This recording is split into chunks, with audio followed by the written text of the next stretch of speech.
Welcome back, Stijn. I think we have a good topic today. I think it's one that I have been talking with a decent amount of founders on over the past few months. And this is, I think it starts with earlier stage companies, but also applies to the medium-sized as well. And it's really the topic of founder-led growth. I think as a marketer, right, if you can harness the power of founder-led growth, it can be an amazing tool to grow your company, get initial traction, get you on the map, and send you up and to the right in terms of revenue and profitability. But I think it can also be a bit of a crutch for a company as it matures, both in that it can actually limit the amount that a company can do just because there's only so much that a founder can do in a day, but also the company can become a little bit overly reliant on the founder and just expect them to close all the deals and make all the product decisions, right? And everything has to run through the founder, which can be a very hard habit for a company to break. So I wanted to talk through that topic with you, see if I can get your insights on where we think it really helps those early stage companies, and then where the weaknesses may be in larger companies as they mature, and how to break away from those. Founder-led growth is so powerful because the founder is the closest to why did we even create this company, this product, this solution, right? Why did I, as a founder, care about this problem? You know, most founders are either really like subject matter experts, right? The dentist who built a CRM solution for dental practices, or they are an engineer or someone who has a capability to build a solution, cares about a certain topic more than anybody else, right? But either are fine as a starting person who is so close to the problem, closer than anybody else. So that's very powerful, because one of the things, especially now with all the AI tools at our disposal, I often talk, Brian, about the signal noise ratio, right? When you use not only AI, but also when you use more junior people in your marketing or your go-to-market team, which often you have to when you're a small, early-stage company, right? You cannot maybe afford people who've done this before. And then the more signal you can create versus the noise that could be added by using, for example, generative AI to build content is great, right? And signal is almost unanimously coupled to what the founder brings when it comes to the articulation of the challenge, the articulation of what's important for the early customers, right? The customers who proved to the founder that this is a problem worth solving, that got you to product market fit. So the founder knows this audience so intimately. Often she or he is part of that audience, or was at some point. So for that person to be in charge of connecting with that audience through at some point more scalable means, right? Channels, whether it's email or content marketing campaigns, that is extremely powerful.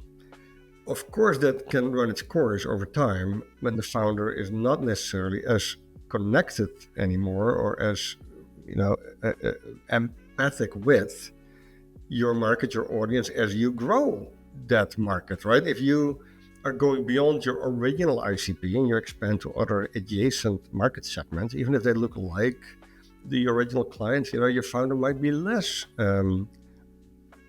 tuned with what those customers. So that's one thing that will happen over time. And the other thing that founders are so great at kind of self-starting, right? And creating a couple of really good pieces of content that are really meaningful and really caring about the quality, right? Because they, more than anybody, will make sure that the reputation of the company is pristine, right? All that. It also often holds them back from hiring people, managing people, letting people, empowering people to do things at a little more scale, right? If people don't do it exactly like they did, right? Etc. Or the founder mistakes the way that they did things that were successful as for the thing that will also be successful tomorrow. So there are a couple of downsides too, right? But I think that's kind of where founder-led growth, founder-led go-to-market is a really good starting point. Yeah, I mean, we typically will suggest founder-led growth for a lot of early-stage companies that we work with, because it's, to your point, nobody's closer to the problem than the founder. Nobody has the combination of problem and solution knowledge that they do. Usually nobody will speak more eloquently or passionately about the topic, right? They are a fantastic person to to be the champion of the company, right, in early stage. Just their ability to speak the language, and usually, actually, that was my other point, the credibility that they'll bring to the space is usually really hard to match. Often they have a history in that space. They've been a thought leader before, either at a different company or for a slightly different cause, and the following and credibility that they have, it's very easy to transfer into the company. I guess the last note is that it's much easier, I think, for people to fall in love with a person's message versus a company's message, right? And so if you can tie a really charismatic founder with a lot of credibility to a company, right, that helps to really accelerate your brand awareness and adoption. But to your point, right, there's only so many hours in the day for a founder, and usually the type of founder that will just pull themselves up by their bootstraps, right, and go out and do everything that needs to be done early stage, it can be very difficult to transfer that skill set and that mentality to a more mature company's management, right? You want a founder early stages that's almost a do-it-all individual contributor, right? They can do everything, and that's usually where you can get the most initial success. But as a company grows, again, 10, 15, 20 plus million, the founder physically cannot do it all, right? And will be successful by managing people, which is a very different skill set, right? And can limit a lot of the either potential or just the ability to execute on the theory. You also, I guess I wanted to ask you as well on the, you're a investor, you work as an operator for search funds and investment groups. How have you seen any of this from the investor side? Are there any either KPIs or indicators that you've seen with a founder-led approach that shows you that, hey, this A, they're using founder-led growth and it's working really well, but B, it's scalable on top of it versus not? No, I actually don't see that, Brian, because the type of investments I'm involved in are very different. We back searchers, our private equity organization backs searchers who buy a company from founders. So it's almost the reverse, right? It's almost, okay, the founder led the company for 10, 20, 30 years, and they've gotten it very far, and it's very healthy, and there's a lot of real good sort of foundation. But maybe the growth has stagnated, right? Because the founder formula, the founder recipe, the founder superpowers have maybe lost their traction. It's lost its momentum, right? And especially if these companies are now dominating often a specific niche, it's often a small niche, and the growth thesis of someone coming in and wanting to acquire the companies, of course, you can go beyond that market, or maybe try some new things with the product and the solution to sell more to that same market. But in either scenario, you almost on purpose are going away from founder-led growth and handing it to someone who's really taking it in a different direction with some new capabilities, new superpowers. So it's almost the reverse. So that's, you just asked me from an investor perspective, that's not something I look at really. Well, but even I guess and if you don't have it, that's fine. But even from the investor's perspective, like your investor thesis in those types of companies. Oh, got it. Yeah, almost. That's why we buy those companies, right? Right. Because exactly, we love the fact that a founder put their heart and soul into creating a brand, a reputation, a customer following, a certain amount of sort of financial security, right? These companies have been around for a while. That is, of course, extremely powerful, and that's the reason we're interested in backing a searcher to acquire a company like that. But then and tell me if I'm wrong, but then to add to that, you also see a future beyond that founder-led growth approach, right? Absolutely. That would build upon their USPs, build upon the traction they've gotten in the market, right?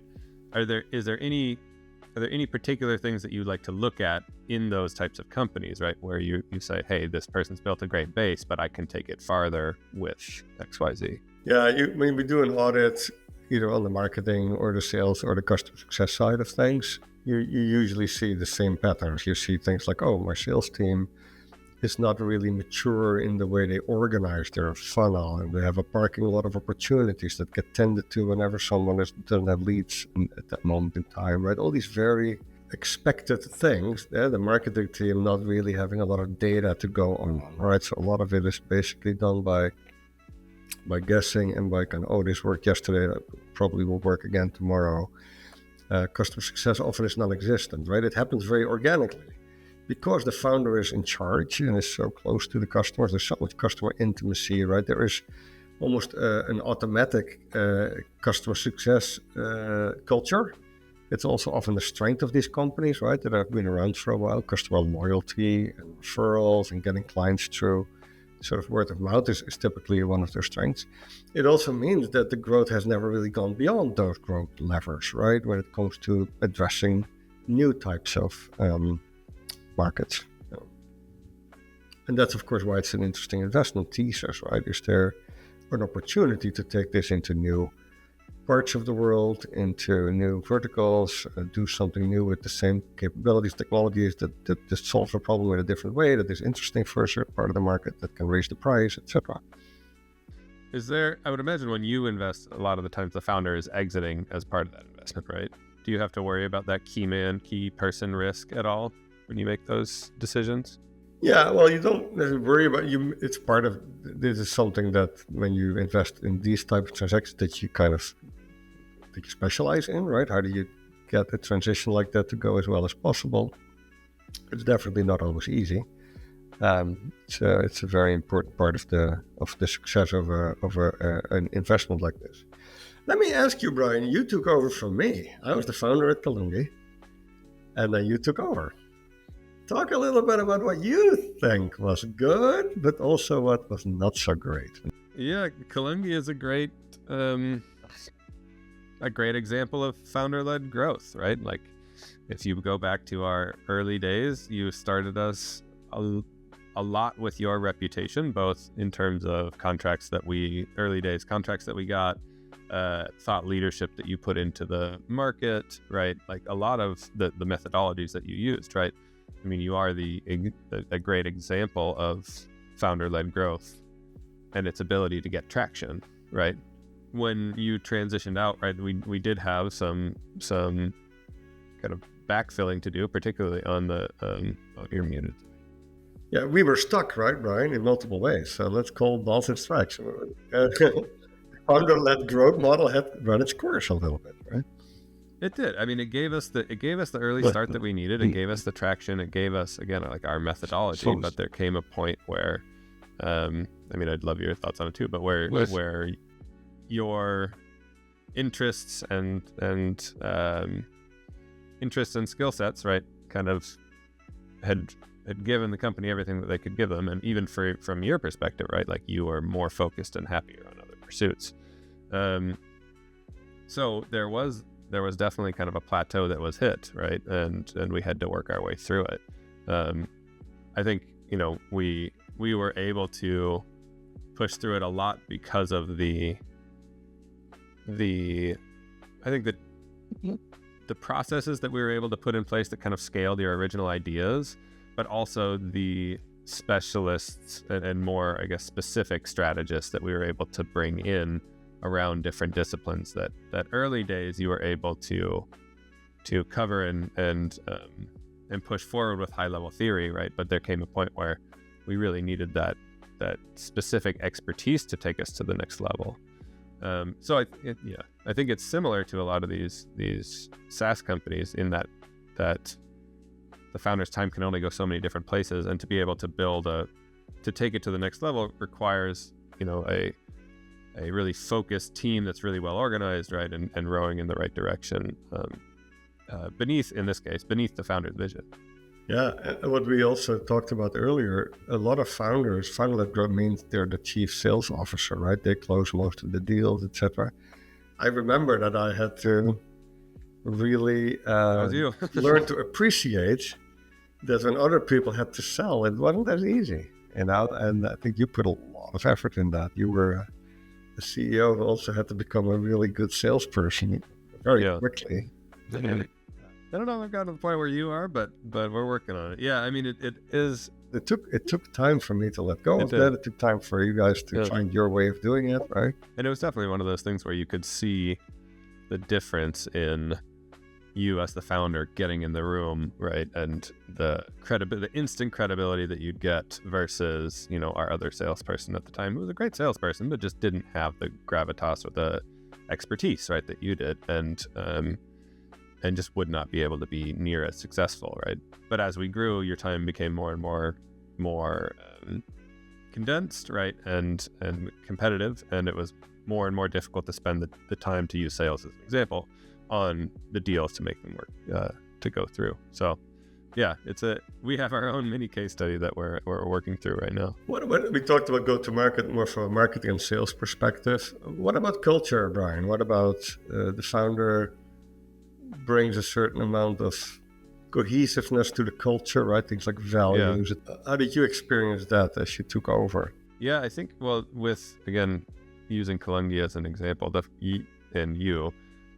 culture that you bring is so strong, right? And so exciting for a lot of those early hires. And I think it allowed us to get a lot of our early talent, which again, founder-led growth, right? It gave people the excitement and the confidence to jump over from more mature organizations to this young startup that was kind of changing the game a little bit. And then when you left, right, there was a hole that needed to be filled there. I think where we ended up going, I think, was a lot more focused around well, it's kind of just a natural evolution, honestly, of your core values, right? Like level up together became kind of like execute for results, right? And like true ownership is now it's kind of our umbrella core value, but also, you know, operate as one team. I think we took a lot of your core concepts and applied them just a little bit differently. But I think it's also, from my perspective, it could have been that that you brought it and it left with you, or it was just the natural evolution of the company, right?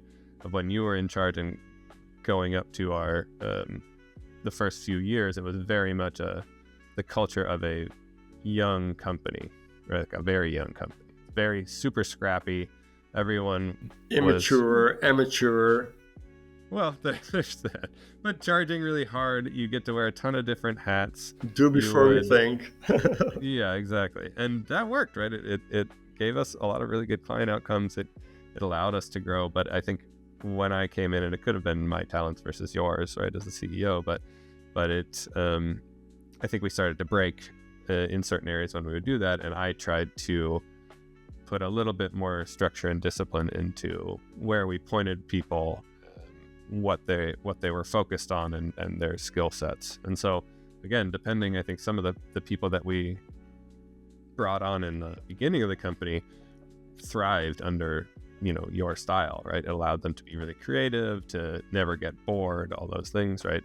And we still have some of that, but just not as much. And I think the focus, I think, has allowed us to kind of standardize, stabilize, right, and give ourselves a base to grow from. But it really, you know, it really depends on the type of person that you're trying to attract, right? I think it's really important to identify, as you're sort of coming in, what you really want to shake off, where the founder approach has run its course, but then also what you want to keep, because there's probably things that make the company what it is, right? And make the people feel part of a team, part of a mission. And it's really tricky how to do that. So, but I think it's a really important transition that the company has to go through, right? Because it's hard. That's why it's often being delayed, right? Where founders hang around too long, or they hang around too long in the wrong role, right? Often I think there's a place in the company where the founder can stick around, but they can be really set up for doing what she or he really enjoys doing. You always like to say you can't delay the pain. That is definitely true. But what I think for Kalungi, what made us successful in that transition was that you did such a good job of, I do think that the mission and vision that you set with us set us on a great path and still stands today, but also the playbooks that you left us with is absolutely, it's the foundation of everything that we do, right? And with that, it makes it much easier for somebody like me to come in and say, hey, we already have the path. We just need to build the right team and execute against it for the short term, versus just going on a beach somewhere without any prep, and then we have to kind of find ourselves completely again, right? I would say that I was lucky in the transition in that there was a very clear direction of how to be successful. I thought that allowed us to grow into it. The one thing that you sometimes end up losing, especially when you're a software company, is the founder, when they were so close to the customers, had an amazing ability to turn customer feedback into, evolving the company direction, right? The product roadmap, this vision, the messaging, right? Refining the messaging, refining the positioning. Because they could one day learn something and the next day implement a change, right? Which is a lot harder if you're the salesperson learning about a new need from a customer, right? Or someone in customer success who gets feedback. So that's something you often do lose, and it has to be compensated by other things that you win, because it's really hard to not lose that if the founder is no longer talking with customers every day, right? That will absolutely change the amount of insights that she or he has in customer needs, etc. And that customer intimacy, I think the more you can hold on to that, maybe through different formats, having a customer advisory council or something like that where the founder is participating, I think is really helpful. Yeah, I think the clarity of vision that the founder has in these types of scenarios is unmatched, right? And if they go away or don't have that pulse on the audience, it can be really difficult for a team, even if they're really skilled, but maybe they don't trust each other quite as much, or they don't work together quite as well, right? The things that can get dropped in communication between sales and product, or even like product marketing and product, or the different little agendas that can pop up as the company starts to grow, all with the best of intentions, can stagnate growth, can slow down innovation, right? And can make it really difficult to evolve with the market. I would agree. The founder can make decisions on the discount or on a special customer treatment much faster than an individual salesperson. A founder can very quickly sign off on content ideas, right, or campaign budget requests, right? All of those things that will add friction if other people have to be involved. Yeah, I think with that topic, it's so much. Again, you wonder how much of that is the founder themselves or just being that early stage and agile. But particularly with the founder, right, the true head and the technical expert, right, they are able to just make snap decisions like that because they have all the perspective that they would need, versus, these larger organizations that may or may not have the founder in play. It's more of probably leans more towards the decision by committee, right, which can really slow you down, can cloud judgment, etc. So I mean, either having the founder or a CEO that really knows the space, right, and knows what the customer needs is critical there. I would say that once, maybe question for you, as a founder's transition out, and maybe this has happened with customers that you've invested in or companies that you've invested in, how have you seen them be really successful but stay with the company versus just take their paycheck and their payday and move on? Yeah, there's almost always some form of an earnout, right, where the owner who sells the business still has a responsibility to fulfill. Sometimes that's just a question of being accountable for a certain period of time. If some surprises come out of the woodwork, right, there's nothing else that they need to do. But sometimes it's connected to them having a role to play, right, whether it's continuing certain commercial relationships or continuing the creation or the shipping or the finalization of a product. Or an ongoing role in the business where they actually get a new role, right? Where they're now the chief strategy officer and that actually has a specific set of responsibilities that nobody else does in the company. So in each of those situations, there will be a different way that they will get compensated for that. Often it is for large parts equity. And I think that's helpful. I think if a founder and someone acquiring the business really complement each other and they can get aligned on the vision and the mission of the company, I think that's very powerful. Yeah. Are there any themes that you've seen? I know that, founders' skill sets and the way that they complement the incoming team vary widely depending on the founder, right, and the team. But are there any themes that you have seen in terms of just making that process go as smooth as possible, aligning interests as much as you can, right, being clear with with the founder's new role and how it fits in? Is there anything you can tell us on that? I wouldn't say a theme. There's a word that I would use, one word that if you put that in like bold capital letters on a sticky note on the monitor of both the founder and the person buying the business, that I think will go a long way. And the word is curiosity. Be curious. I think if the founder is curious, really as in I want to really understand. I'm not just going to listen, I'm going to try to understand and comprehend and what the new team coming in, the new owners, the new CEO sometimes has to add. What new ideas do they have? What have they seen in the market that maybe I did not see as the founder because I was so much either looking through a certain filter or I just didn't have time to even look up and look around, to work on the business instead of in the business, which is often used as a terminology. And then curiosity on the other side as well, right? The new team, the new people coming in, really trying to understand why things are the way they are. Not jump to conclusions, not pass judgment too quickly on, putting templates or patterns that they happen to know from their own experience on the business they acquire, without like really trying to understand why things are the way they are. So curiosity, I think, both from a mechanical perspective, right, making time for that, but also actually doing it with the right intention, really genuine curiosity, right, really trying to learn and trying to understand. And curiosity just because they're in a new role, right? You're in a new role, you're in a new position, you're a guest often in certain parts of the business. Is an important word to always think about. It almost makes me think of kind of maybe the flip side or complementary to that is just respect of both sides towards each other, right? The founder wouldn't theoretically have sold in these or allowed the investment if they didn't respect the vision of the incoming party, right? Or unless they did really want that retirement that they've been dreaming of. But it really, I mean, both sides have to really respect what the other team brings to the table and what how they can help to take the company forward. I think if everything starts from there, right, then there's usually a very good path forward for everyone. Maybe there's, of course, some don't call my child ugly effect when someone takes over a business from a founder.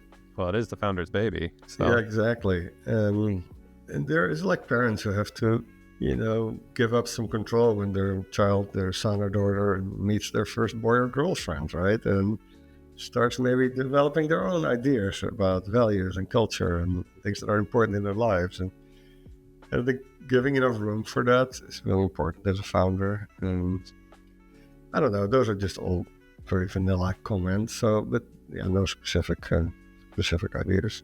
Well, I know not much about this. My kid is 2, but I do feel like with kids and companies, the founder, moving it back to the founders, the founder is, you have to hope that the foundation that you give it and the direction that you set it off in, right, is really where it will take it to where it needs to go, regardless of external influences, right, or new parties that come in.